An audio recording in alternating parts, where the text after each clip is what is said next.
ಮಾಧ್ಯಮದ ಸ್ನೇಹಿತರೆ, ಇವತ್ತು ನೂತನ ವಿಧಾನ ಪರಿಷತ್ ಸದಸ್ಯರ ಪ್ರಮಾಣ ವಚನ ಸಂದರ್ಭದಲ್ಲಿ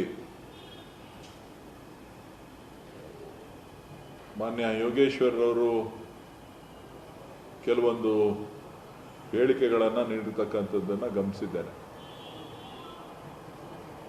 ಮೊದಲಿಗೆ ನೂತನವಾಗಿ ಆಯ್ಕೆಯಾಗಿರ್ತಕ್ಕಂಥ ಯೋಗೇಶ್ವರ್ ಅವರಿಗೆ ಆ ಭಗವಂತ ಇನ್ನು ಮುಂದಕ್ಕಾದರೂ ಒಳ್ಳೆ ಬುದ್ಧಿ ಕೊಡಲಿ ಅಂತ ಹೇಳಿ ನಾನು ಬಯಸ್ತೀನಿ. ಯಾಕಂದ್ರೆ ಅವ್ರು ಯಾವತ್ತೂ ನಮ್ದವ್ರಿಗೆ ಜೊತೆಲಿರಲ್ಲ, ನಮ್ದವ್ರಿಗೆ ಮೋಸ ಮಾಡೋದೇ ಜಾಸ್ತಿ.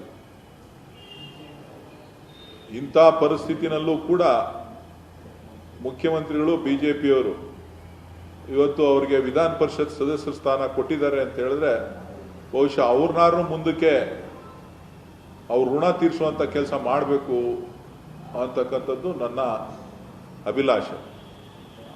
ಅವರ ಹೇಳಿಕೆ ಏನಿದೆ ಅಂತ ಅಂದ್ರೆ,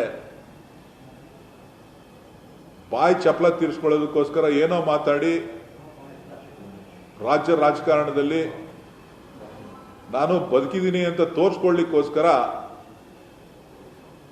DK ಶಿವಕುಮಾರ್ ಅವ್ರ ಮೇಲೆ, ಕುಮಾರಸ್ವಾಮಿ ಅವ್ರ ಮೇಲೆ ಆರೋಪ ಮಾಡಿದ್ದಾರೆ. ನಾನಾದರೂ ಈ ಸಂದರ್ಭದಲ್ಲಿ ಅವರ ಹೇಳಿಕೆಯನ್ನು ನೋಡಿದ್ರೆ ಅವರಿಗೆ ಬಹುಶಃ ಮಾನಸಿಕ ಅಸ್ತಿತ್ವರಾಗಿದ್ರೇನೋ, ಅಸ್ತಿತ್ವದಿಂದ ನೇರವಾಗಿ ವಿಧಾನಸೌಧಕ್ಕೆ ಬಂದು ಪ್ರಮಾಣ ವಚನ ಸ್ವೀಕಾರ ಮಾಡಿ ಹೇಳಿಕೆ ಕೊಟ್ಟಂಗೆ ಕಾಣಿಸ್ತಾ ಇದೆ. ಇನ್ನು ಮುಂದಕ್ಕಾದ್ರೂ ಸ್ವಲ್ಪ ಅವರ ಜವಾಬ್ದಾರಿ ಏನು ಕೊಟ್ಟಿದ್ದಾರೆ, ಆ ಪಕ್ಷ ಏನು ಜವಾಬ್ದಾರಿ ಕೊಟ್ಟಿದೆ ಅದನ್ನ ಪ್ರಾಮಾಣಿಕವಾಗಿ ಮಾಡಲಿ ಅಂತಕ್ಕಂಥದ್ದು ನನ್ನ ಆಶಯ. ಇವತ್ತು ಏನು ಆರೋಪ ಯಡಿಯೂರಪ್ಪನವ್ರ ಜೊತೆ ಕುಮಾರಸ್ವಾಮಿ, DK ಶಿವಕುಮಾರ್ ಹೊಂದಾಣಿಕೆ ಮಾಡ್ಕೊಂಡು ರಾಜಕಾರಣ ಮಾಡ್ತಾ ಇದ್ದಾರೆ.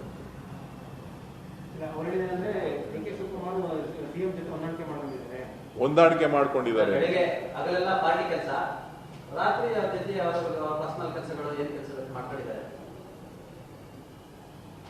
ನಮಗೆ ಬೆಳಗ್ಗೆ ಒಂದು ರಾತ್ರಿ ಒಂದು ಮಾಡೋ ಅಭ್ಯಾಸ ಇಲ್ಲ. ರಾತ್ರಿ ಏನ್ ಕೆಲಸ ಮಾಡ್ತೀವೋ ಬೆಳಗ್ಗೆನೂ ಅದೇ ಕೆಲಸ ಮಾಡ್ತೀವಿ. ಆದ್ರೆ ಯೋಗೇಶ್ವರ್ ಇದೆಯಲ್ಲ, ರಾತ್ರಿ ಒಬ್ರ ಮನೆಗೆ ಹೋಗಿ ಕಾಲ್ ಕಟ್ಟೋದು, ಬೆಳಗ್ಗೆ ಇನ್ನೊಬ್ರ ಮನೆಗೆ ಹೋಗಿ ನಾನು ಬೇರೆಯವ್ರನ್ನ ಮುಖ್ಯಮಂತ್ರಿ ಬದಲಾವಣೆ ಮಾಡಬೇಕು ಅಂತಿದ್ದೀನಿ, ನೀವು ಬೆಂಬಲ ಕೊಡಿ ಅಂತ ಕೇಳೋದು. ಇದು ಯೋಗೇಶ್ವರ್ಗೆ ರಕ್ತಗತವಾಗಿ ಬಂದಿರುವಂಥದ್ದು. 15-20 ದಿನ ಮುಂಚಿತವಾಗಿ, 1 ತಿಂಗಳು ಮುಂಚಿತವಾಗಿ ಇದೇ ಯೋಗೇಶ್ವರರು ಯಡಿಯೂರಪ್ಪನವ್ರನ್ನ ಬದಲಾವಣೆ ಮಾಡಬೇಕು ಅಂತಿದ್ದೀವಿ, ಮುಖ್ಯಮಂತ್ರಿ ಬದಲಾವಣೆ ಮಾಡಬೇಕು ಅಂತಿದ್ದೀವಿ, ಎಲ್ಲರ ಮನೆನ ಬಿಜೆಪಿಯವರ ಶಾಸಕರ ಮನೆ ಅಲ್ದಿರೋದನ್ನ ನೀವು ಶಾಸಕರುಗಳ ಹತ್ರ, ನಾಯಕರುಗಳ ಹತ್ರ ಮಾತಾಡಿದ್ರೆ ನಿಮಗೆ ಗೊತ್ತಾಗುತ್ತೆ ಅವ್ರು ಏನು ಹೇಳಿಕೆಗಳ ಕೊಟ್ಟಿದ್ದಾರೆ ಅಂತ. ಸೊ ಹಾಗಾಗಿ ಅವರ ಹೇಳಿಕೆಗಳನ್ನ ನಾವು ಸೀರಿಯಸ್ ಆಗಿ ತಗೋಬೇಕಾದಂತ ಅವಶ್ಯಕತೆ ಇಲ್ಲ. ಇವತ್ತು DK ಶಿವಕುಮಾರ್ ಅವರು ಮೊದಲಿಂದನೂ ಕೂಡ ನೇರವಾದಂತಹ ನುಡಿಗಳನ್ನ ಇಟ್ಕೊಂಡು ಬಂದಂತವ್ರು. ಅವ್ರೇನೋ ತಿಳ್ಕೊಂಡಿದಾರ ಬಿಜೆಪಿಯವರ ಹತ್ರ ಏನೋ ಎದುರಿಸ್ತಾರೆ, ಮಾಡ್ತಾರೆ ಅಂತ. ಜೈಲಲ್ಲಿ ಬಂದಿದ್ದೀವ್ರಿ ಯೋಗೇಶ್ವರ್ ಅವರೇ, ನಿಮ್ಮ ದೂರ ಏನ್ ಕೊಟ್ಟಿದ್ರಲ್ಲ ನೀವು, ಆ ದೂರಿನ ಆಧಾರದ ಮೇಲೆ ಜೈಲಲ್ಲಿ ಬಂದಿರತಕ್ಕಂಥದ್ದು. ಎಚ್ಚರಿಕೆ ಇರಲಿ ನಿಮ್ಗೆ. ಮುಂದಿನ ದಿನಗಳಲ್ಲಿ ರಾಜಕಾರಣ ಏನು ಅನ್ನೋದನ್ನ DK ಶಿವಕುಮಾರ್ ಅವರು ತೋರಿಸ್ತಾರೆ, ಕಾಂಗ್ರೆಸ್ ಪಕ್ಷ ತೋರಿಸ್ತದೆ. ನಾಲ್ಗೆ ಬಿಗಿ ಹಿಡಿದು ಮಾತಾಡಿ ಒಂದು ಅವಕಾಶ ಕೊಟ್ಟಿದ್ದಾರೆ ನಿಮ್ಗೆ. ಆ ಅವಕಾಶನ ಸರಿಯಾಗಿ ಚಡ್ಡಿ ಹಾಕೊಂಡು ಬಳಸ್ತಿರೋ, ಕೋಲ್ ಹಿಡ್ಕೊಂಡು ಬಳಸ್ತಿರೋ. ನಿನ್ನೆವರೆಗೂ ಯಡಿಯೂರಪ್ಪನ ತೆಗಿಬೇಕು ಅಂತ ರಾಜಕಾರಣ ಮಾಡ್ತಾ ಇದ್ದವ್ರು ನೀವು. ನಿಮ್ಗೆ ನಾಚಿಕೆ ಆಗ್ಬೇಕು. ನಿಮ್ಗೆ ಹೊಸ ಬಟ್ಟೆ ಹಾಕೊಂಡಿದ ತಕ್ಷಣ, ವಿಧಾನಸೌಧದ ಮೆಟ್ಲತ್ತಿದ ತಕ್ಷಣ ಇಲ್ದೇರ ಸುಳ್ಳು ಹೇಳ್ತಕ್ಕಂಥದ್ದಕ್ಕೆ ಬಹುಶಃ ಇಂಥ ನೀಚ ಬುದ್ಧಿಯನ್ನ ಬಿಟ್ಟು ಮುಂದಕ್ಕಾದ್ರೂ ಆ ಸರ್ಕಾರಕ್ಕೆ ಏನು ನಿಮಗೆ ಗೌರವ ಕೊಟ್ಟಿದ್ದಾರೆ ಆ ಬಿಜೆಪಿ ಪಕ್ಷದವರು, ಅದನ್ನ ಉಳಿಸ್ಕೊಂಡು ಹೋಗ್ತಕ್ಕಂಥದ್ದನ್ನ ಮಾಡಬೇಕು, ಮಾಡ್ತೀರಿ ಅಂತೇಳಿ ನಾನು ಅನ್ಕೊಂಡಿದ್ದೀನಿ. ಹಾಗೆ ಹೀಗೆ ಅಂತ ಏನಾರ ಅನ್ನೋದಿತ್ತು ಅಂತ ಅಂದ್ರೆ ನೇರವಾಗಿ ನಿಮ್ ಜೊತೆ ಚರ್ಚೆಗೆ ಸಿದ್ಧವಾಗಿದ್ದೀವಿ. ನಿಮ್ ಯೋಗ್ಯತೆ ಏನು ಅಂತೇಳಿ ಎಲ್ರಿಗೂ ಗೊತ್ತಿದೆ. ನಿಮ್ಮ ಯೋಗ್ಯತೆ ಏನು ಅಂತೇಳಿ ಎಲ್ರಿಗೂ ಕೂಡ ಗೊತ್ತಿದೆ. ಇಲ್ಲಿ ಕಣ್ಣು ಮುಚ್ಚಾಲೆ ಆಡುವಂತ ಪ್ರಶ್ನೆ ಇಲ್ಲ. ರಾಜಕಾರಣದಲ್ಲಿದ್ದೀವಿ, ರಾಜಕಾರಣ ಬಂದಾಗ ರಾಜಕಾರಣ ಮಾಡ್ತೀವಿ. ಇನ್ನು ಚುನಾವಣೆ 3 ವರ್ಷ ಇದೆ. ಆ 3 ವರ್ಷಗಳು ಬಂದಂಥ ಸಂದರ್ಭದಲ್ಲಿ ಏನು ರಾಜಕಾರಣ ಮಾಡಬೇಕೋ ಆ ರಾಜಕಾರಣವನ್ನು ಮಾಡೋಣ. ಇವತ್ತು ರಾಜ್ಯದ ಜನ, ರಾಷ್ಟ್ರದ ಜನ ಕೋವಿಡ್ ಸಂಕಷ್ಟದಲ್ಲಿದ್ದಾರೆ. ನಿಮ್ದೇನಾರ ಸಲಹೆ ಕೊಡೋದಿದ್ರೆ ನಿಮ್ಮ ಪಕ್ಷದವ್ರಿಗೆ, ನಿಮ್ಮ ಮುಖ್ಯಮಂತ್ರಿಗಳಿಗೆ, ಜಿಲ್ಲೆಯ ಜನರಿಗೆ ಏನು ಸಲಹೆ ಕೊಡ್ತೀರಿ ಅದನ್ನ ಹೇಳಿ. ಅದನ್ನು ಬಿಟ್ಬಿಟ್ಟು ಚಿಲ್ಲರೆ ರಾಜಕಾರಣ ಮಾಡ್ಕೊಂಡು ಹೋಗೋದನ್ನ ಬಿಟ್ಟು ಸರಿಯಾದ ರೀತಿಯಲ್ಲಿ ನಡಿಬೇಕು ಅಂತಕ್ಕಂಥದ್ದನ್ನ ಆಗ್ರಹ ಪಡಿಸ್ತೇನೆ.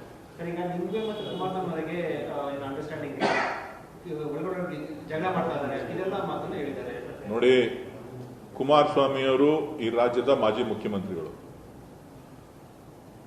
ನಾನು, ಅವರು, ಶಿವಕುಮಾರ್ ಅವರು, ಶ್ರೀಮತಿ ಅನಿತಾ ಕುಮಾರಸ್ವಾಮಿ ಅವರು ಎಲ್ಲರೂ ಕೂಡ ಒಂದೇ ಜಿಲ್ಲೆಯವರು.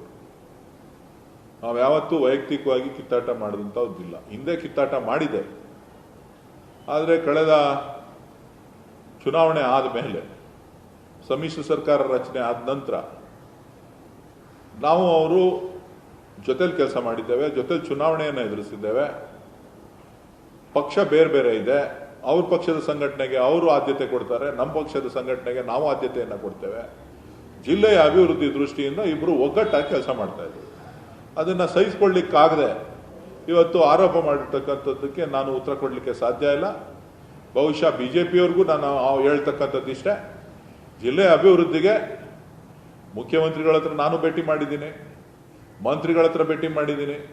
ಕ್ಷೇತ್ರದ ಕೆಲಸಗಳ ಕಾರ್ಯಗಳ ಬಗ್ಗೆ ಅಹವಾಲುಗಳನ್ನು ಕೊಟ್ಟಿದ್ದೇವೆ. ಏನೇನು ಮಂಜೂರಾತಿ ಆಗಿದೆ ಅದನ್ನು ಹಣ ಬಿಡುಗಡೆ ಮಾಡಿ ಅಂತ ಕೇಳಿದ್ದೇವೆ, ಒತ್ತಾಯವನ್ನು ಮಾಡಿದ್ದೇವೆ. ಕೋವಿಡ್ ಸಂದರ್ಭದಲ್ಲಿ ಏನು ಆಗ್ತಾ ಇದೆ ಅನ್ನೋದನ್ನ ವಿವರಣೆಗಳನ್ನು ಕೊಟ್ಟಿದ್ದೇವೆ. ಹಂಗನ್ಬಿಟ್ಟು ಮುಖ್ಯಮಂತ್ರಿಗಳನ್ನ ಭೇಟಿ ಮಾಡಬಾರ್ದು, ಇವರೇನೋ ಒಳ ರಾಜಕೀಯ ಮಾಡ್ತಾ ಇದ್ದಾರೆ ಅಂತ ಅಂದ್ರೆ ಆ ಒಳ ರಾಜಕೀಯ ಮಾಡುವಂತ ಅವಶ್ಯಕತೆ ಇಲ್ಲ. ಆ ಒಳ ರಾಜಕೀಯ ಯಾರು ನಡೆಸ್ತಾ ಇದ್ದಾರೆ ಅಂತ ಅಂದ್ರೆ ಬಿಜೆಪಿನಲ್ಲಿ CP ಯೋಗೇಶ್ವರ್ ನಡೆಸ್ತಾ ಇದ್ದಾರೆ. ಮುಖ್ಯಮಂತ್ರಿ ಅವರನ್ನ ಕೆಳಗಿಳಿಸಬೇಕು ಅಂತೇಳಿ ಹುನ್ನಾರ ಮಾಡಿರ್ತಕ್ಕಂಥ ವ್ಯಕ್ತಿ ಯಾರು ಅಂತ ಹೇಳಿದ್ರೆ ಅದು CP ಯೋಗೇಶ್ವರ್ ಅವರು. ಅತಿ ಶೀಘ್ರದಲ್ಲೇ ನಿಮ್ಗೆಲ್ರಿಗೂ ಕೂಡ ಅದರ ವಿಚಾರ ಸಂಪೂರ್ಣವಾಗಿ ನಿಮ್ಗೆ ಮಾಹಿತಿ ಬರುತ್ತೆ. ಸರ್, CP ಯೋಗೇಶ್ವರ್ ಇತ್ತೀಚೆಗೆ ನಿಮ್ಮನ್ನೇನಾದರೂ ಪಾರ್ಟಿ ಬಗ್ಗೆ ಸಂಪರ್ಕ ಮಾಡಿದ್ದಾರಾ? ಅನೇಕ ವಿಚಾರಗಳಿದೆ. ಪಕ್ಷಕ್ಕೆ ಸೇರ್ಕೋಬೇಕು, ನಮ್ಗೆ ಏನಾರ ಮುಂದಕ್ಕೆ ಎಲ್ಲರ ಒಂದು ಅವಕಾಶ ಕೊಡಿ ಅನ್ನೋದು ಈಗಾಗಲೇ ಮಾನ್ಯ ಅಧ್ಯಕ್ಷರು ಅದನ್ನ ತಿಳಿಸಿದ್ದಾರೆ. ಮುಂದಿನ ದಿನಗಳಲ್ಲಿ ಅದ್ರ ಬಗ್ಗೆ ಮಾತನಾಡೋಣ. ಅದನ್ನೆಲ್ಲ ಹೇಳೋಣ ಬಿಡಿ, ಟೈಮ್ ಇನ್ನ ಇದೆ. ಇಷ್ಟೇ ಇಲ್ವಲ್ಲ ರಾಜಕಾರಣ, ಇನ್ನ ಬಹಳ ದೂರ ಇದೆ. ಬೇರೆ ಬೇರೆ ಫೀಲರ್ಸ್ಗಳು ಬಂದಿದ್ದಂತೂ ನಿಜ, ಅದೆಲ್ಲ ವ್ಯವಸ್ಥಿತವಾಗಿ ನಡೀತಾ ಇದೆ. ಅವ್ರು ಏನಿಲ್ಲ ರೀ, ಅವ್ರ ಜಾಯಮಾನನೇ ಅದು. ನೀವು ಬಹಳ ದೂರ ಹತ್ರದಿಂದ ನೋಡಿರೋರು. ನೀವೆಲ್ಲ ಸುಮ್ಮನೆ ಈಗ ಬಟ್ಟೆ ಹಾಕೊಂಡ್ಮೇಲೆ ನೋಡ್ತಾ ಇದೀರಿ, ಕಲರ್ ಬಟ್ಟೆ ಹಾಕೊಂಡ್ಮೇಲೆ. ಬಹಳ ದಿನದಿಂದ ನೋಡಿದ್ವಿ. ಬಣ್ಣ ಹಚ್ಕೊಂಡ್ರಲ್ಲ, ಬಣ್ಣ ಹಚ್ಚಕ್ಕಿಂತ ಮುಂಚೆ ನೋಡಿದವ್ರು ನಾವು. ಅದಕ್ಕಿಂತ ಮುಂಚೆಯಿಂದ ನೋಡಿದ್ವಿ. ಇವತ್ತೆಲ್ಲ ಅವ್ರು ಬಣ್ಣ ಹಚ್ತಾ ಇದ್ರ, ಹಚ್ಚಕ್ ಶುರು ಮಾಡಿದ್ರಲ್ಲ, ಅದಕ್ಕಿಂತ ಮುಂಚೆ ನೋಡಿದ್ರಿ. ಬಣ್ಣ ಹಚ್ಚಕ್ ಆದ್ಮೇಲೆ ನೀವು ನೋಡ್ತಾ ಇರೋದು. ಈಗ ಅದೇ ಕ್ಯಾಟಗರಿಲಿ ಅಲ್ವಾ ಬಂದಿರೋದು ಅವರು? ಅದೇ ಕ್ಯಾಟಗರಿಯಲ್ಲಿ ಬಂದಿರೋದು? ಯಾವ ಕ್ಯಾಟಗರಿ ಬಂದಿರೋದು? Cinema category. ಅದಕ್ಕೆ ಸಿನಿಮಾ ಡ್ರಾಮಾ ನಡೆಸ್ತಾರೆ. ಅದೇ ರೀ, ಅಲ್ಲೆಲ್ಲ ಮಲಗಿದ್ರಲ್ಲಪ್ಪ ಹುಚ್ಚಾಸ್ಪತ್ರೆಯಲ್ಲಿ, ಎದ್ದು ಬಂದ್ರಲ್ಲ, ಟೆಸ್ಟ್ ಕರೆಕ್ಟಾಗಿ ಮಾಡಿಸ್ಬೇಕಾಗಿತ್ತು. ಅವ್ರು ಬಿಜೆಪಿಯವರು ಮಾಡಿಸ್ಲಿಲ್ಲ. ಮಾಡಿಸಿದ್ರೆ ಸರಿಯಾಗಿರೋದು. ನನ್ಗೆ ಆಶ್ಚರ್ಯ ಏನಪ್ಪಾ ಅಂತ ಅಂದ್ರೆ, ಯಡಿಯೂರಪ್ಪನ ತೆಗಿಬೇಕು ಅಂತ ನಿದ್ದೆನೆ ಮಾಡ್ತಿರ್ಲಿಲ್ಲ ಗಿರಾಕಿ. ನಿಮ್ಗೂ ಗೊತ್ತು, ಹೌದಾ ಅಲ್ವಾ? ನಿಜ ಹೇಳಿ, ನಿಮ್ಗೂ ಗೊತ್ತು. ಆದ್ರೆ ನೀವು ನನ್ನ ಹತ್ರ ಹೇಳಲ್ಲ.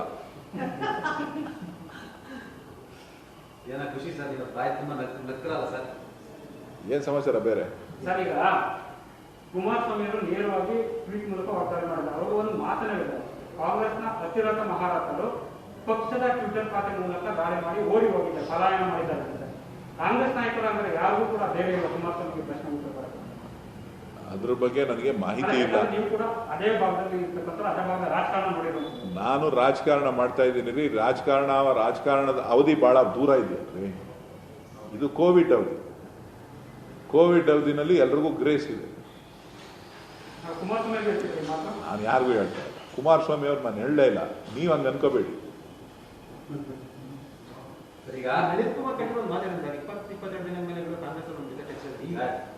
ನಳಿನ್ ಕುಮಾರ್ ಕಟೀಲ್ ಅವರು ಅವ್ರ ಪಕ್ಷದ ಅಧ್ಯಕ್ಷರಾಗಿದ್ದಾರೆ, ನನ್ನ ಸ್ನೇಹಿತರು ಅವರು, ಸಂಸದರು. ಅವ್ರು ನಾನು ಹೇಳೋದಿಷ್ಟೇ, ದಯವಿಟ್ಟು ರಾಜ್ಯದ ಜನ ಸಾಯ್ತಾ ಇದ್ದಾರೆ, ಸಂಕಷ್ಟದಲ್ಲಿದ್ದಾರೆ. ಅದ್ರ ಬಗ್ಗೆ ಏನಾದರೂ ಒಂದೇ ಒಂದು ಹೇಳಿಕೆ ಕೊಟ್ಟು ನಿಮ್ಮ ಸರ್ಕಾರಕ್ಕೆ ಸಲಹೆ ಕೊಟ್ಟಿದ್ರೆ ದಯವಿಟ್ಟು ಹೇಳಿ. ನಿಮ್ಮ ಜವಾಬ್ದಾರಿಯನ್ನ ನೀವು ತೀರಿಸ್ಕೊಳ್ಳಿ. ಅದನ್ನು ಬಿಟ್ಬಿಟ್ಟು ನಿಮಗೆ ರಾಜಕಾರಣ, ರಾಮ, ಕೃಷ್ಣ, ಗೋವಿಂದ, ಆಪರೇಷನ್ ಕಮಲ, ಇದನ್ನ ಬಿಟ್ಟು ರಾಜ್ಯಕ್ಕೆ ನಿಮಗೆ ಅಧಿಕಾರ ಇದೆ, ರಾಜ್ಯದಲ್ಲಿದ್ದೀರಿ, ನಿಮ್ಗೆ ಅಸ್ತಿತ್ವಕ್ಕೆ ಡೌಟ್ ಯಾಕೆ ಬಂತು ಆಪರೇಷನ್ ಕಮಲಕ್ಕೆ ಅಂತ ನನಗೆ ಅರ್ಥ ಆಯ್ತಾ ಇಲ್ಲ. ಹಂಗಂದ್ರೆ ನಿಮ್ಮ ಆ ಪಾರ್ಟಿಲಿ ಎಲ್ಲೋ ಸರಿ ಇಲ್ಲ ಅಂತಕ್ಕಂಥದ್ದು ನೀವೇ ಸಮರ್ಥನೆ ಮಾಡ್ತಾ ಇದ್ದೀರಿ. ಯಾರು ನಿಮ್ಮ ಪಕ್ಷನ ಅಲ್ಲಾಡ್ಸಕ್ಕೆ ಹೋಯ್ತಾ ಇಲ್ಲ. ಸದ್ಯಕ್ಕೆ ನಿಮ್ಮ ಮುಖ್ಯಮಂತ್ರಿಗಳಿಗೆ, ಪ್ರಧಾನಮಂತ್ರಿಗಳಿಗೆ ಹೇಳಿ, ಈ ರಾಜ್ಯಕ್ಕೆ ಒಂದಷ್ಟು ಹಣಕಾಸಿನ ವ್ಯವಸ್ಥೆ, ಒಂದಷ್ಟು ಅನುಕೂಲ ರೈತರಿಗೆ, ಬಡವರಿಗೆ, ಕೂಲಿ ಕಾರ್ಮಿಕರಿಗೆ, ಈ ಕೈಗಾರಿಕೆಯವರಿಗೆ ಏನಾದರೂ ಒಂದಷ್ಟು ರಿಲೀಫ್ ಕೊಡ್ತಕ್ಕಂಥ ಒಂದು ಕೆಲಸ ಮಾಡಿ. ಆಮೇಲೆ ರಾಜಕಾರಣದ ಟೈಮ್ ಬಂದಾಗ, ಚುನಾವಣೆ ಬಂದಾಗ, ಅದು ಚುನಾವಣೆ ಒಂದು 6 ತಿಂಗಳು ಅನ್ಬೇಕಾರೆ ನಾವು ನೀವೆಲ್ಲ ಚುನಾವಣೆ ಹೋಗೋಣ. ಸರ್, ರಾಮನಗರ ಚನ್ನಪಟ್ಟಣ ಭಾಗದಲ್ಲಿ ಒಕ್ಕಲಿಗ ನಾಯಕನ ಪ್ರಶ್ನೆ ಹುಡ್ಕೋತಿದೆ ಮೂರು ಪಕ್ಷದಲ್ಲೂ, ಒಂದು ಬಿಜೆಪಿ, ಜೆಡಿಎಸ್ ಮತ್ತೆ ಕಾಂಗ್ರೆಸ್ನಲ್ಲಿ. ಈ ಹಿನ್ನೆಲೆಯಲ್ಲಿ ಜಿಪಿ ಯೋಗೇಶ್ವರ ಹೇಳಿಕೆ ಒಕ್ಕಲಿಗರ ಮತವನ್ನ ಕ್ರೋಢೀಕರಿಸೋದಕ್ಕೆ, ಜೊತೆಗೆ ಈಗ ಏನು ಡಿ.ಕೆ. ಸುರೇಶ್ ಅವರು, ಡಿ.ಕೆ. ಶಿವಕುಮಾರ್ ಅವರು, ಡಿ.ಕೆ. ಕುಮಾರಸ್ವಾಮಿ ಅವರು ಹೊಂದಾಣಿಕೆ ಮಾಡ್ಕೊಂಡಿದ್ದಾರೆ ಅಂತ ಒಂದು ಆರೋಪ ಮಾಡ್ತಾ ಇದ್ದಾರೆ. ಈ ಹಿನ್ನೆಲೆಯಲ್ಲಿ ಪಕ್ಷದ ಜೆಡಿಎಸ್ ಅಥವಾ ಕಾಂಗ್ರೆಸ್ನ ಕಾರ್ಯಕರ್ತರಿದ್ದಾರೆ, ಅವ್ರನ್ನ ನೇರವಾಗಿ ಬನ್ನಿ ಅಂತ ಆಹ್ವಾನ ಮಾಡಿದ್ದಾರೆ. ಈಗ ನೋಡಿ, ಡಿ.ಕೆ. ಶಿವಕುಮಾರ್ ಅವರು ಯಾವತ್ತೂ ಕೂಡ ಒಕ್ಕಲಿಗರ ರಾಜಕಾರಣ ಮಾಡಿದವರಲ್ಲ. ನಾವು, ನಮ್ಮ ಪಕ್ಷ ಜಾತ್ಯತೀತ ನಿಲುವುಗಳ ಆಧಾರದ ಮೇಲೆ ಇರ್ತಕ್ಕಂಥ ಒಂದು ಪಕ್ಷ. ಎಲ್ಲ ಜಾತಿ, ಎಲ್ಲ ಧರ್ಮವನ್ನು ಕೂಡ ನಾವು ಒಗ್ಗಟ್ಟಾಗಿ ತೆಗೆದುಕೊಂಡು ಹೋಗುವಂಥ ಮನಸ್ಥಿತಿಯನ್ನ ಇಟ್ಕೊಂಡು ಕೆಲಸ ಮಾಡ್ತಾ ಇದ್ದೇವೆ. ನಾವು ಹೇಳೋದು ಮಾಡೋದು ಎರಡೂ ಕೂಡ ಒಂದೇ. ನಮಗೆ ಜಾತಿಯ ರಾಜಕಾರಣದ ಮೇಲೆ ನಂಬಿಕೆನೂ ಇಲ್ಲ, ಅದರ ಅವಶ್ಯಕತೆನೂ ನಮಗಿಲ್ಲ. ಚುನಾವಣೆ ಬಂದಾಗ ಈ ವಿಚಾರಗಳೆಲ್ಲ ಚರ್ಚೆಗೆ ಬರುತ್ತೆ. ಸದ್ಯಕ್ಕೆ ಈ ಜಾತಿಯ ನಮ್ಮ ಮೇಲೆ ನಾವು ರಾಜಕಾರಣ ಮಾಡೋದಿಲ್ಲ. ನೇರವಾಗಿ ಕಾಂಗ್ರೆಸ್ ಮತ್ತೆ ಜೆಡಿಎಸ್ ಕಾರ್ಯಕರ್ತರು ಬನ್ನಿ ಪಕ್ಷವನ್ನು ಸಂಘಟನೆ ಮಾಡೋಣ. ಯೋಗೇಶ್ಗೆ ಅದಕ್ಕೋಸ್ಕರನೇ ಮಾಡಿರೋದ್ರಿ, ಹೋಗಿ ಚಡ್ಡಿ ಹಾಕೊಂಡು ಕೆಲಸ ಮಾಡುವಂತ. ಇನ್ನೆಂತಕ್ಕೆ ಮಾಡವ್ರೆ? ಕೆಲಸ ಮಾಡುವಂತ ಪಾರ್ಟಿಗೆ ಸಂಘಟನೆ ಮಾಡ್ಲಿ, ಬೇಡ ಅಂತವ್ರು ಯಾರು? ಕರ್ನಾಟಕ ವಿಶಾಲವಾದಂತ ಕರ್ನಾಟಕ ಇದೆ. ರಾಮನಗರ ಜಿಲ್ಲೆಯಲ್ಲಿ ರಾಜಕಾರಣ ಮಾಡ್ತೀನಿ ಅಂದ್ರೆ ಅವ್ರ ಜಿಲ್ಲೆ ಅದು, ಮಾಡ್ಲಿ. ಕರ್ನಾಟಕದಲ್ಲಿ ರಾಜಕಾರಣ ಮಾಡ್ತೀನಿ ಅಂದ್ರೆ ಕರ್ನಾಟಕದಲ್ಲಿ ಮಾಡ್ಲಿ. ಈ ಭಾರತ ದೇಶದಲ್ಲಿ ರಾಜಕಾರಣ ಮಾಡ್ತೀನಿ ಅಂದ್ರೆ ಅದರಲ್ಲಿ ಮಾಡ್ಲಿ. ಯಾರು ಅವ್ರ ಗಡ್ಡಿ ಇಲ್ಲ, ನಾಲ್ಗೆ ಬಿಗಿಡು ಮಾತಾಡ್ಲಿ ಅಷ್ಟೇ. ಇಲ್ಲ ಏನಾರ ಚೆಕಪ್ ಮಾಡಿಸ್ಬೇಕು ಅಂದ್ರೆ ಹೋಗಿ ಚೆಕಪ್ ಮಾಡಿಸ್ಕೊಳ್ಳಿ. ರಾಮನಗರ ಜಿಲ್ಲೆಯಲ್ಲಿ ಜೆಡಿಎಸ್ ಪಕ್ಷದ ಸ್ಥಳೀಯ ನಾಯಕರು ಅಥವಾ ಕಾರ್ಯಕರ್ತರು ಕಾಂಗ್ರೆಸ್ಗೆ ಬರೋದಕ್ಕೆ ತುದಿಗಾಲ ನಿಂತಿದ್ದಾರೆ. ಹಾಗಾಗಿ ಕೂಡ ಕುಮಾರಸ್ವಾಮಿ ಒಂದಷ್ಟು ಕಾರಣಕ್ಕೆ ಅಪ್ಸೆಟ್ ಆಗಿದ್ದಾರೆ. ಸ್ವಲ್ಪ ತಿಂಗಳು ಈಗ ಚುನಾವಣಾ ಕಾಲ ಅಲ್ವಲ್ಲ. ಚುನಾವಣಾ ಕಾಲದಲ್ಲಿ ಪ್ರಕ್ರಿಯೆಗಳು ನಡೀತದೆ. ಈಗ ಸದ್ಯಕ್ಕೆ ಸ್ಥಳೀಯವಾಗಿ ಪಕ್ಷಗಳ ಸಂಘಟನೆ ಮಾಡಲಿಕ್ಕೆ ಕಾರ್ಯಕರ್ತರುಗಳು, ಮುಖಂಡರುಗಳು ಕೆಲಸ ಮಾಡ್ತಾ ಇರ್ತಾರೆ. ಜೆಡಿಎಸ್ ಅವರು ಅವ್ರ ಪಾರ್ಟಿ ಬಲವರ್ತನೆ ಕೆಲಸ ಮಾಡ್ತಾರೆ, ಕಾಂಗ್ರೆಸ್ ಅವರು ನಮ್ಮ ಪಾರ್ಟಿಲಿ ಕೆಲಸ ಮಾಡ್ತಾ ಇರ್ತಾರೆ, ಬಿಜೆಪಿ ಅವರು ಅವ್ರ ಪಾರ್ಟಿಲಿ ಕೆಲಸ ಮಾಡ್ತಾ ಇರ್ತಾರೆ, BSP ಅವರು ಅವ್ರ ಪಾರ್ಟಿನಲ್ಲಿ ಕೆಲಸ ಮಾಡ್ತಾ ಇರ್ತಾರೆ. ಸೊ ಪೊಲಿಟಿಕಲ್ ಪಾರ್ಟೀಸು ಯಾವತ್ತೂ ಕೂಡ ಆಕ್ಟಿವ್ ಆಗಿರ್ಬೇಕು ಅಂತ ಅಂದ್ರೆ ಏನಾರ ಒಂದು ಆಕ್ಟಿವಿಟೀಸ್ ನಡೀತಾ ಇರಬೇಕು. ಅದನ್ನ ಅವ್ರವ್ರು ಮಾಡ್ತಾ ಇರ್ತದೆ. ಅದ್ರ ಬಗ್ಗೆ ಹೆಚ್ಚಿಗೆ ವಿಶ್ಲೇಷಣೆ ಮಾಡ್ತಕ್ಕಂಥದ್ದು, ಹೆಚ್ಚು ಚರ್ಚೆ ಮಾಡುವಂತ ಅವಶ್ಯಕತೆ ಇಲ್ಲ. ಏನಾರ ಇದೆಯಾ?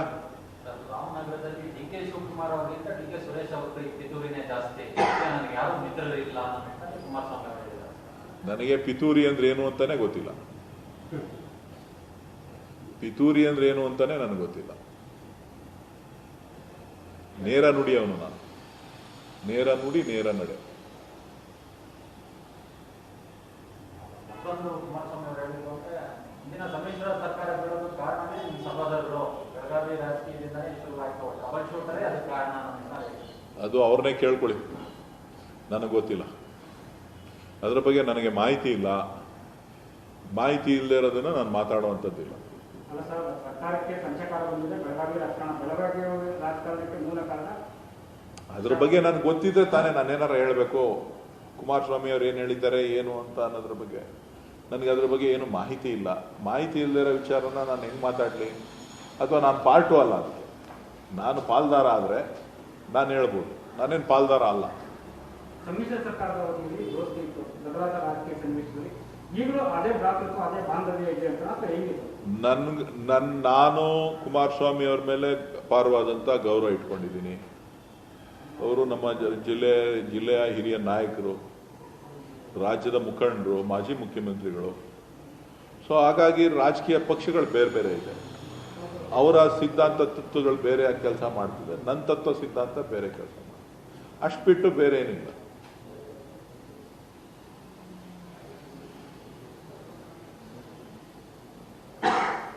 ನೀವು ನೋಡಿ ಸರ್, ಅನಿತಾ ಕುಮಾರಸ್ವಾಮಿ ನಾವು ಜಿಲ್ಲೆಯ ಒಟ್ಟಿಗೆ ಕೆಲಸ ಮಾಡ್ತೀವಿ ಅಂತ ಹೇಳ್ತಾರೆ. ಅವ್ರು ನೋಡಿದ್ರೆ ನಿಮ್ಮನ್ನ ಪಿತೂರಿ ಮಾಡ್ತಾರೆ ಅಂತ ಹೇಳ್ತಾರೆ. ನನಗೆ ಸರ್ಕಾರ ಆಗಿತ್ತು ಅಂತ ಹೇಳ್ತಾರೆ.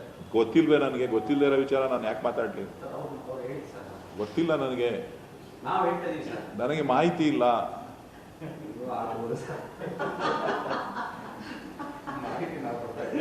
ಮಾಹಿತಿ ಕೊಟ್ಟು ಮಾಹಿತಿ ಇಲ್ಲ ನನಗೆ. ಕಣ್ಣಾರೆ ಕಣ್ಣಿಲ್ಲ, ಕಿವಿಯಾರೆ ಕೇಳಿಲ್ಲ ಅಂತ. ಇನ್ನ ಸರ್ ನಾವು ವಿಡಿಯೋ ರೆಕಾರ್ಡ್ ಮಾಡ್ತಾ ಬಂದು ಈಗ ತೋರಿಸ್ತೀವಿ ಧಾರಾಳವಾಗಿ ಆಗ್ಬೋದು. ಅವಾಗ ಏನಾದ್ರು ಪ್ರೂಫ್ ಐತೆ ಅಂತ ಹಿಂಗ್ ಅಂದಿದ್ರಂತೆ, ನೋಡಿ ಹಿಂಗ್ ಅಂದಿದಿರಲ್ಲ ಅಂತ ಕೇಳ್ಬೋದು. ನನಗೆ ಗೊತ್ತಿಲ್ಲ ರೀ, ನನಗೆ ಗೊತ್ತಿಲ್ಲ. ನಿಮ್ಮ ಒಳ್ಳೆ ಮನುಷ್ಯ ನನಗೆ ಗೊತ್ತಾಯ್ತು ಸರ್. ಆದ್ರೆ ಅವ್ರು ಹೇಳ್ತಾರೆ ಡಿ.ಕೆ. ಸುರೇಶ ಪಿತೂರಿ ಮಾಡೋದಲ್ಲಿ ಅಂತ ಹೇಳ್ತಾರೆ. ನಾನು ಅಷ್ಟು ದೊಡ್ಡವನು ಅಂತ ಅವ್ರಿಗೆ ಅನ್ಸುತ್ತಾರ? ಪಾಪ ನೀವೇ ಹೇಳಿ.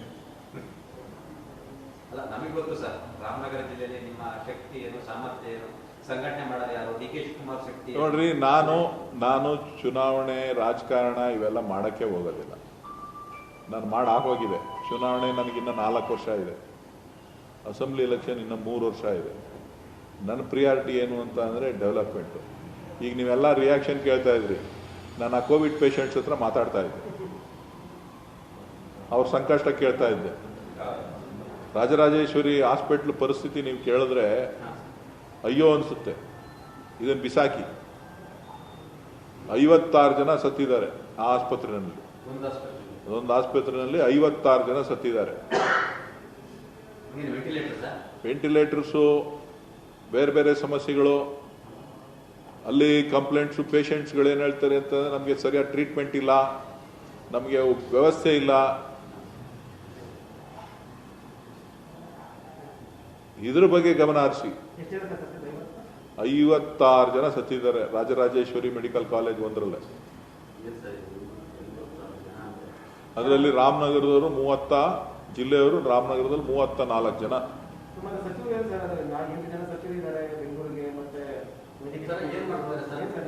ವೈದ್ಯಕೀಯ ಶಿಕ್ಷಣ ಸಚಿವರು, ಆರೋಗ್ಯ ಸಚಿವರು ಏನ್ ಮಾಡ್ತಾರೆ? ಸರ್ಕಾರ ಏನ್ ಮಾಡ್ತಾರೆ?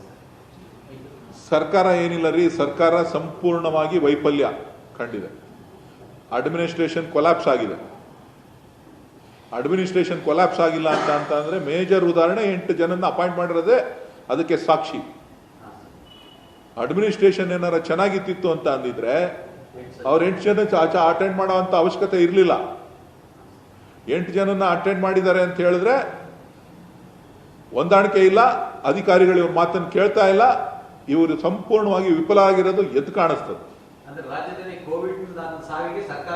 ಸರ್ಕಾರನೇ ನೇರ ಹೊಣೆ. ಇದರಲ್ಲಿ ಬೇರೆಯವ್ರು ಯಾರು ಹೊಣೆ ಅಲ್ಲ. ಅದರಲ್ಲಿ ಒಂದೇ ಒಂದು ಸಿದ್ಧತೆನೂ ಕೂಡ ಶೂನ್ಯ.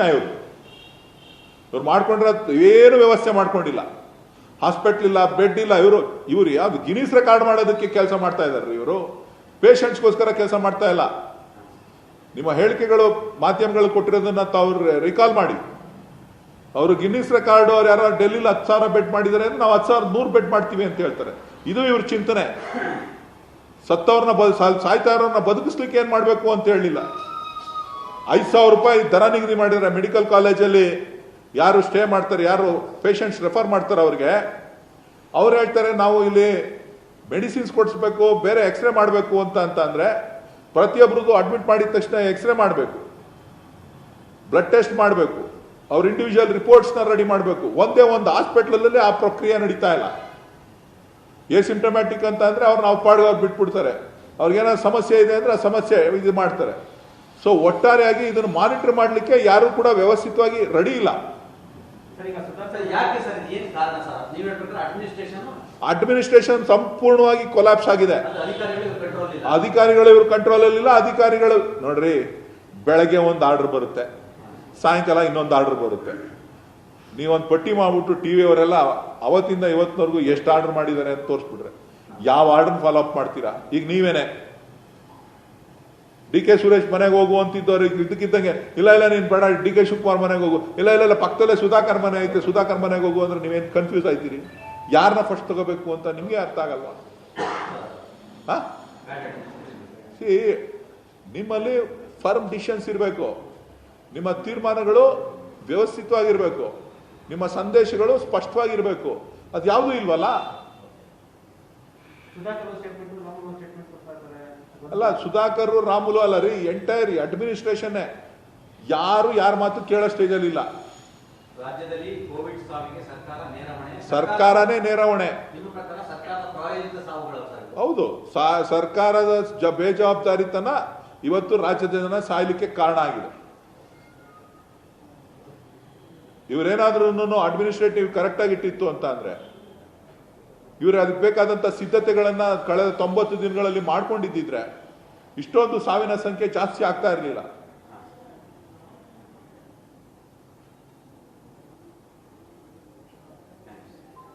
Okay, thank you.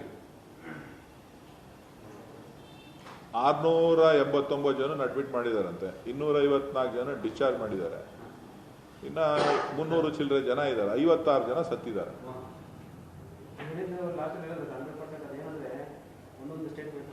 ಆಫ್ ಮಾಡ್ಕೊಡ್ರಪ್ಪ ನೀವು. ಇನ್ನೊಂದು ಸರ್, ಮೊನ್ನೆ ಸಿಎಂ ನೇತೃತ್ವದಲ್ಲಿ ಉಸ್ತುವಾರಿಗಳ ಸಭೆ ಕರೆದಾಗ ನೀವು ಭಾಗವಹಿಸಿದ್ರಿ. ಆ ಟೈಮಲ್ಲಿ ನಿಮಗೆ ಅಂದ್ರೆ ರಾಮನಗರದ ಆ ಕ್ಷೇತ್ರದ ಬೇರೆ ಈ ಕ್ಷೇತ್ರದ ಬೇರೆ ಡಿವೈಡ್ ಮಾಡಿ ಮಾತಾಡಬೇಡಿ ಅಂತ ಹೇಳಿದ್ರು. ಅದು ಇದಕ್ಕೆ ಮಾತ್ರ ಮಾತಾಡಿ, ಅದು ನಿಮ್ಗೆ ಸಂಬಂಧಪಡುವ ಏನು ಹೇಳಿ? ಈಗ ನಾನೇನಾರ ಮಾತಾಡಿದ್ರೆ ಅಲ್ಲಿ ಪೇಷಂಟ್ಗಳವ್ರಲ್ರಿ, ಅವ್ರಿಗೆ ತೊಂದರೆ ಆಗುತ್ತೆ. ಪೇಷಂಟ್ಸು ಅಂದ್ರೆ ಮಾನಸಿಕವಾಗಿ ಕುಸ್ತೋತಾರೆ. ಅನೇಕ ವಿಚಾರಗಳಿದೆ. ಏನು ಆಸ್ಪತ್ರೆಯ ಅವ್ಯವಸ್ಥೆ ಬಗ್ಗೆ ಅನೇಕ ವಿಚಾರಗಳಿವೆ, ನಾನು ಹೇಳಕ್ ಹೋಗೋದು. ಯಾಕೆ ತೋರ್ಸೋದು, ಯಾಕೆ ಹೇಳ್ಬಾರ್ದು ಅಂತ ಅಂದ್ರೆ ನನ್ನೊಬ್ಬ ಪಾಸಿಟಿವ್ ಥಿಂಕಿಂಗ್ ಮಾಡೋಣ. ಈಗ ಅಲ್ಲಿ ಕರೆಕ್ಷನ್ಸ್ ಏನ್ ಮಾಡಬೇಕು ಅಂತ ನಾನು ಹೇಳ್ಬಿಟ್ಟು ಬಂದಿದ್ದೀನಿ, ಅದು ನಾನು ಪೂರ್ತಿ ಹೇಳಕ್ ಹೋಗೋದು. ನಾಳೆ ಪೇಷಂಟ್ಗಳೆಲ್ಲ ಹಿಡ್ಕೊಳಕ್ ಹೋಯ್ತು ಅಂದ್ರೆ ಓಡೋಯ್ತಾರಪ್ಪ. ನಾನು ಹೇಳ್ದಲ್ಲ ನಿಮ್ಗೆ, 50 ಜನ ನಾನು ಬಂದಿದ್ದೀನಿ ಅಂತಿದ ತಕ್ಷಣ ಎಲ್ಲ ಕೆಳಗಡೆ ಓಡ್ ಬಂದ್ಬಿಟ್ರಿ. ಕೆಳಗಡೆ ನಾನು ಇಷ್ಟು ದೂರ ನಿಂತ್ಕೊಂಡು ಎಲ್ರು ಮಾತಾಡ್ಸ್ಕೊಂಡು ಬಂದೆ. ಅಷ್ಟು ದೂರ ನಿಲ್ಸ್ಬಿಟ್ಟು ಎಲ್ರು ಅವ್ರ ಡಾಕ್ಟರ್ಸ್ ಹತ್ರನು ಮಾತಾಡ್ಸಿಸ್ಕೊಂಡು ಬಂದೆ.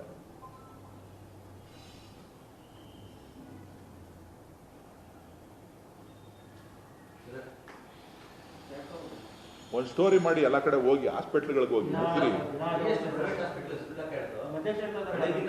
ಇನ್ನೊಂದೇನು ಗೊತ್ತಾ, ಇವ್ರು ಕೊಡೋದೆಲ್ಲ ಬೋಗಸ್ ನ್ಯೂಸು. ಒಂದ್ ದಿನಕ್ಕೆ 2,000 ಏನ್ ಕೊಡ್ತಾರಲ್ಲ, ಕನಿಷ್ಠ 6,000 ಇದೆ. ಬೆಂಗಳೂರು 4,500, 5,000, 6,000 ಇದೆ. ಇವ್ರು ಈಗ ಟೆಸ್ಟ್ಗಳನ್ನೇ ಕಡಿಮೆ ಮಾಡ್ಬಿಟ್ಟಿದ್ದಾರೆ. ಮುಗಿದ ಕೇಸು ಸ್ವಲ್ಪ ದಿನಗಳಿದೆ, 80 ಲ್ಯಾಬ್ ಇದೆ. ಏನಂತ? ಹೌದು, ಹೇಳ್ತೀನಿ. ಸರ್, ಕೋವಿಡ್ ಟೆಸ್ಟ್ ಬೆಂಗಳೂರಿನಲ್ಲಿ 2,000 ಆಗ್ತಿದೆ, ರಾಜ್ಯದಲ್ಲಿ 5,000 ಆಗ್ತಿದೆ. ನಿಮ್ಮ ಪ್ರಕಾರ ಈ ಟೆಸ್ಟ್ ಸರಿಯಾಗಿದೆಯಾ ಸರ್? ರ್ಯಾಂಡಮ್ ಟೆಸ್ಟ್ ಮಾಡ್ತಿದ್ದಾರಾ ಅಥವಾ ಈ ಟೆಸ್ಟಿನ ಬಗ್ಗೆ ತಮ್ಮ ಅಭಿಪ್ರಾಯ? ಈಗ ಒಟ್ಟಾರೆ ಏನು ಸರ್ಕಾರ ಮಾಹಿತಿ ಕೊಡ್ತಾ ಇದೆ ಪ್ರತಿನಿತ್ಯ, ಅದು ಸಂಪೂರ್ಣವಾದಂಥ ಸುಳ್ಳು ಕೊಡ್ತಾ ಇರ್ತಕ್ಕಂಥ ಮಾಹಿತಿಗಳು. ಇವರು ಟೆಸ್ಟ್ ಮಾಡ್ತಾ ಇರ್ತಕ್ಕಂಥದ್ದು ಕೇವಲ ಯಾರಿಗೆ ಸಿಂಪ್ಟಮ್ಸ್ ಇದೆ ಅಂತ ಹೇಳ್ತಾರೆ ಅಂಥವ್ರನ್ನ ಮಾತ್ರ ಹುಡುಕಿ ಇವರು ಟೆಸ್ಟ್ ಮಾಡ್ತಾ ಇದ್ದಾರೆ ಹೊರತು, ಲ್ಯಾಬೊರೇಟರಿಗೆ ಸ್ವಾಬ್ ಟೆಸ್ಟ್ ಕಳಿಸ್ಕೊಡ್ತಾ ಇದ್ದಾರೆ ಹೊರತು ಬೇರೆಯವ್ರು ಯಾರನ್ನೂ ಕೂಡ ಇವರು ಎಸಿಂಪ್ಟಮ್ಯಾಟಿಕ್ ಇರ್ತಕ್ಕಂಥವ್ರು ಅಥವಾ ಪ್ರೈಮರಿ ಕಾಂಟ್ಯಾಕ್ಟು ಸೆಕೆಂಡರಿ ಕಾಂಟ್ಯಾಕ್ಟ್ ಅಲ್ಲಿರೋರಿಗೆ ಇವ್ರು ಯಾವುದೇ ಸ್ವಾಬ್ ಟೆಸ್ಟ್ನ ಮಾಡ್ತಾ ಇಲ್ಲ. ಕಾರಣ ಏನು ಅಂತ ಅಂದ್ರೆ ಇವ್ರದ್ದು 8 ದಿನ 6 ದಿನ 10 ದಿನ ಆಗ್ತಾ ಇದೆ ಇವ್ರ ರಿಪೋರ್ಟ್ಸ್ ಬರೋದು. ಜೊತೆಗೆ ಟೆಸ್ಟ್ ಮಾಡೋದನ್ನ ಸಂಪೂರ್ಣವಾಗಿ ಕಡಿಮೆ ಮಾಡಿದ್ದಾರೆ. ಇವರಿಗೆ ಪ್ರತಿದಿನ ರಾಜ್ಯದಲ್ಲಿ ಸುಮಾರು 40ರಿಂದ 50 ಸಾವಿರ ಜನ ಟೆಸ್ಟ್ ಮಾಡಲಿಕ್ಕೆ ವ್ಯವಸ್ಥಿತವಾದಂಥ ಲ್ಯಾಬೊರೇಟರಿಗಳು ಸಿದ್ಧ ಆಗಿದೆ. ಆದರೆ ಇವ್ರು ಮಾಡ್ತಾ ಇರೋದೇ 20 ಸಾವಿರ. ಬೆಂಗಳೂರಿನಲ್ಲಿ ಬೆಂಗಳೂರು ಒಂದರಲ್ಲಿ ಇವತ್ತೇನು 2,000 ಅಂತ ಕೊಡ್ತಾ ಇದ್ದಾರೆ. ಖಾಸಗಿ ಆಸ್ಪತ್ರೆಗಳೆಲ್ಲ ಟೆಸ್ಟ್ ಮಾಡ್ತಾ ಇರೋದು ರಿಪೋರ್ಟ್ಸ್ ಎಲ್ಲ ನೋಡ್ತು ಅಂತ ಅಂದರೆ ಅದು 5,000ಕ್ಕೂ ಹೆಚ್ಚು ಜನ ಇವತ್ತು ಕೋವಿಡ್ ಪೇಷಂಟ್ಸ್ಗಳಿದ್ದಾರೆ ಪ್ರತಿದಿನ. ಯಾಕೆ ಎಲ್ಲ ಹಾಸ್ಪಿಟ್ಲ್ಗಳಲ್ಲೂ ಪ್ರೈವೇಟ್ ಹಾಸ್ಪಿಟ್ಲ್ಗಳಲ್ಲಿ ಕೋವಿಡ್ ಪೇಷಂಟ್ಸ್ ಫಿಲ್ ಆಗಿದೆ ಅಂತ ಅಂದರೆ ಸರ್ಕಾರದ ಜೊತೆಗೆ ಖಾಸಗಿ ಅವರಾಗಿ ಅಡ್ಮಿಟ್ ಮಾಡಿರೋರು ಇದ್ದಾರೆ. ನೇರವಾಗಿ ಫೋನ್ ಮುಖಾಂತರ ಮೆಡಿಸಿನ್ ಟ್ರೀಟ್ಮೆಂಟ್ ತಗೊಂಡು ಹೋಮ್ ಕ್ವಾರಂಟೈನಲ್ಲಿ ಇರ್ತಕ್ಕಂಥವ್ರು ಇದ್ದಾರೆ. ಇದನ್ನೆಲ್ಲ ಗಮನಿಸಿದ್ರೆ ಪ್ರತಿನಿತ್ಯ ಕನಿಷ್ಠ ಬೆಂಗಳೂರಿನಲ್ಲಿ 5,000ಕ್ಕೂ ಹೆಚ್ಚು ಜನ ಇರ್ತಕ್ಕಂಥದ್ದು ನಮಗೆ ಕಂಡು ಬರ್ತದೆ. ಸರ್, ವೈದ್ಯಕೀಯ ಶಿಕ್ಷಣ ಸಚಿವರು ಪ್ರತಿದಿನ 6 ಗಂಟೆಗೆ ಒಂದು ಬುಲೆಟಿನ್ ರಿಲೀಸ್ ಮಾಡ್ತಾರೆ. ಬೆಂಗಳೂರು ಸೇರಿದಂತೆ ಇಡೀ ರಾಜ್ಯಾದ್ಯಂತ ಕೋವಿಡ್ ಪೇಷಂಟ್ಗಳು. ಹಾಗಾದ್ರೆ ಇವರು ಜನರಿಗೆ ಮತ್ತು ರಾಜ್ಯಕ್ಕೆ ತಪ್ಪು ದಾರಿನ ನೋಡಿ, ಇವ್ರ ಮಾಹಿತಿ ಕೊಡ್ತಾ ಇರೋದು ಕೇವಲ ಇವ್ರ ಸರ್ಕಾರಿ ಆಸ್ಪತ್ರೆಗಳಲ್ಲಿ ಏನು ಕೋವಿಡ್ ಡಿಸ್ಟಿಕ್ ಇದರಲ್ಲಿ ಏನು ಟೆಸ್ಟ್ ಮಾಡಿಸ್ತಾ ಇದ್ದಾರೆ ಅದನ್ನು ಮಾತ್ರ. ಇನ್ನು ಖಾಸಗಿ ಆಸ್ಪತ್ರೆಗಳಲ್ಲಿ ಏನು ವೈದ್ಯಕೀಯವಾಗಿ ಅವರು ಟೆಸ್ಟ್ ಮಾಡಿ ಅಡ್ಮಿಟ್ ಮಾಡಿಕೊಂಡು ಟ್ರೀಟ್ಮೆಂಟ್ ಮಾಡ್ತಾ ಇದ್ದಾರೆ, ಇದು ಯಾವುದೂ ಟೆಸ್ಟ್ ರಿಪೋರ್ಟ್ ಕೊಡ್ತಾ ಇಲ್ಲ. ಯಾವುದು ಎಸಿಂಪ್ಟಮ್ಯಾಟಿಕ್ ಪೇಷಂಟ್ಸ್ ನಮ್ಮ ಮನೆಯಲ್ಲೇ ಟ್ರೀಟ್ಮೆಂಟ್ ಕೊಡ್ತಾ ಇದ್ದಾರೆ ಅದಕ್ಕೆ ಮಾಹಿತಿ ಕೊಡ್ತಾ ಇಲ್ಲ. ಸೊ ಎಲ್ಲ ಕೂಡ ಬೋಗಸ್ ಕೊಡ್ತಾ ಇರ್ತಕ್ಕಂಥದ್ದು, ಸುಳ್ಳು ಹೇಳಿ ಜನರನ್ನ ದಾರಿ ತಪ್ಪಿಸ್ತಾ ಇದ್ದಾರೆ. ಸಾವಿನ ಸಂಖ್ಯೆನೂ ನನಗೆ ಬಹುಶಃ ನನ್ನ ರಾಮನಗರ ಜಿಲ್ಲೆ ಒಂದರಲ್ಲೇ ನೀವು ಮಾಧ್ಯಮಗಳಲ್ಲಿ ತೋರಿಸ್ತಾ ಇದ್ರಿ 15-16. ರಾಮನಗರ ಜಿಲ್ಲೆನಲ್ಲೇ 50-55 ಜನ 56 ಜನ ಸತ್ತಿದ್ದಾರೆ. ಇದು ರಾಜರಾಜೇಶ್ವರಿ ಮೆಡಿಕಲ್ ಕಾಲೇಜ್ ಒಂದರಲ್ಲೇ 32 ಜನ ಸತ್ತಿದ್ದಾರೆ. 32ರಿಂದ 33 ಜನ ಸತ್ತಿದ್ದಾರೆ ರಾಮನಗರ ಜಿಲ್ಲೆಯವರು. ಲೆಕ್ಕ ತೋರಿಸೋದು ನಿಮ್ದ್ರಲ್ಲೇ ತೋರಿಸ್ತಿರೋದು ಸಾಯಂಕಾಲದೊತ್ತು. ನನಗೆ ಅನ್ನಿಸ್ತಾ ಇದೆ, ನನ್ನ ಜಿಲ್ಲೆ ನೋಡಿದಾಗ, ನನ್ನ ಕ್ಷೇತ್ರದಲ್ಲಿ ರಾಮನಗರ ಜಿಲ್ಲೆಯನ್ನು ನೋಡಿದಾಗ ನನ್ಗೆ ಗಮನಿಸಿದಾಗ ಅವರೇನು ಸಾವಿನ ಸಂಖ್ಯೆಯನ್ನು ಕೊಡ್ತಾ ಇದ್ದಾರಲ್ಲ ಅದು ನನಗೆ ಅನುಮಾನ ಬರ್ತದೆ.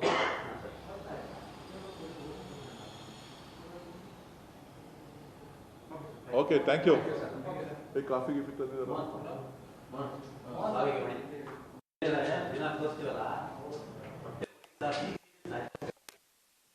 ಅವರು ಏನಂತಾನೆ ಗೊತ್ತಾ, ಏಯ್ ನಮ್ಮನ್ ಬಿಡ್ಬಿಡ್ರಿ, ನಾವ್ ಹೆಂಗ ಬದುಕೋತೀವಿ.